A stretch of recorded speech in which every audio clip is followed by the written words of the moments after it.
Tinokuchingamidzai mhuri yeZimbabwe paAfrica and Beyond Television Network muine wenyu Ronald wekwamakusha tichikupai nhau dzezviri kuitika mukati menyika yeZimbabwe. MuZimbabwe mhirizhonga idhimoni. Nyika inoi inoita kusumudzirwa dhimoni iroro remhirizhonga, kudeura ropa, kukuvadzana. Kune dzimwe nyika vanhu vanokonana pamaideas. Inoita a clash of civilization, a clash of thought, a clash of ideas and values. Kwete zvemuno zvekuti kana ndakukunda kufunga tsvimbo mugodzi, ndakukunda kufunga batai murove. That is primitive. Vakomana veZANU-PF nevasikana veZANU-PF, dzidzaiwo patiri kuti hondo patakarwa hatina kuita hondo yekuti hondo pakati pedu.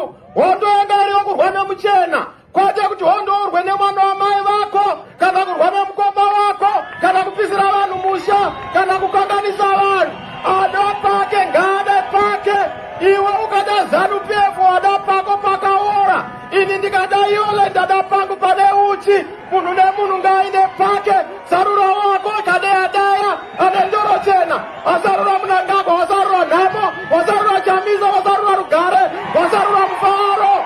Ava ndiva Nelson Chamisa, mutungamiri webato reCitizens Coalition for Change, vachikurudzira vana veZimbabwe zvikuru sei vebato reZANU-PF kuti varegedze mhirizhonga musarudzo dza 2023 dzatakatarisana nadzo.